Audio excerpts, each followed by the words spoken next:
All right, so I'm going to show you how to use a mind map as divergent brainstorming to come up with social media post ideas pulled from content on your website. That way your brand has more cohesive messaging and it all ties in together from an experience standpoint for all your prospects and customers. So let's go ahead and do it right here at my desk. Okay, so the first thing we're going to do is we're going to find that content on our website and pull that into our brainstorming process. So on my website, on my homepage, I have this section here where it really speaks to the customer's point of view, what their experience is. And so the paragraph that I really like is this one right here. And it basically says, how are you staying relevant to an exhausted, guarded audience? Now, in this, I'm speaking to what my ideal client would be, right? So these are the things that they're challenged with. This can speak to many of the issues that your ideal client is struggling with.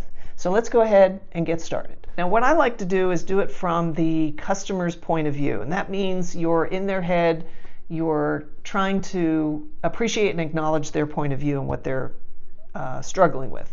So we're going to write customer point of view, customer, client, they're interchangeable. Now, the first thing you want to do is, if we're going to use that sentence, how are you staying relevant to an exhausted, guarded audience, which is my ideal client, right? They're trying to stay relevant, they're trying to improve their marketing, their sales. And so that sentence right there is what I'm going to use to create content. Now, the first thing you want to do is acknowledge, okay, so they're exhausted,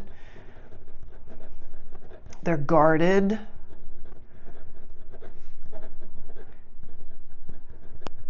pardon my quick writing.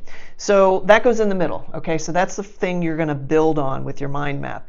Now, what comes off of that are all the ideas related to that. Now, remember, everything has to do with your particular customer or client if you're doing the customer point of view.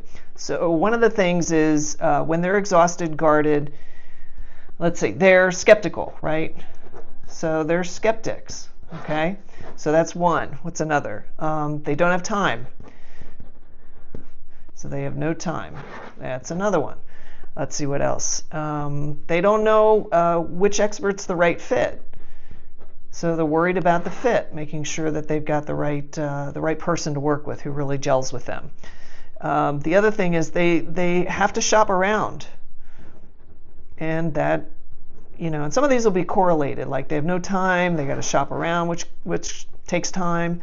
Then they have to vet. Right, that's another thing that's going to be time consuming. Is they're going to have to, how do they vet somebody? Do they have to talk to their customers and see what the Google or Yelp reviews are? So those are some of the things that they have to do to vet. Meanwhile, the problem still exists. So the problem is not solved. So they have to go through all this and still have that problem. And then another one, and you could do tons of these, right? This is the great thing about brainstorming, is on everybody's mind, which is budget. Okay, so there's a bunch of ideas that are just offshoots of that one sentence on your website. So the next thing you want to do is you want to start doing the same thing with each one of these offshoots. So let's take skeptics. Okay, so they're skeptical. And so why are they skeptical? Well, they've been burned before, right? So they've had experience. So there's one. And then what you can do there is you can actually tell a story, whether it's fictitious or whether it's from one of your actual clients or customers have had that experience. But when you talk about it, you have to be very general. You don't want to obviously give away any specific information. Like I had a client one time and he had a vendor that came in and didn't fix this or whatever. So that's kind of how you need to talk about it. Let's see what else comes off of this. They obviously worked hard in their business. They want to grow. They want to fix things. So that impacts their budget, right? So they worked hard for their budget, so for their dollars, right? So you write a post like, you work hard for your money, you don't want to waste it on getting connected to the wrong resource. These are 3 steps for how you can find out how to find the right resource for your XYZ problem.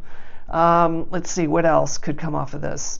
They know others, right, that have had bad experience. So that's something they're very skeptical, very cautious about. Another one, like off of no time, they're just busy. They're busy running their business, right? They don't have time to go shop around. They're afraid they'll make a mistake, so they have some fear in there. They don't want to make a mistake. They don't want to have regrets. They come up with excuses to avoid doing all this work to try to find somebody. So you kind of get the gist of how a mind map, doing some brainstorming off of content on your actual website, can really help you be successful in creating a ton of fun and helpful social media content. So good luck.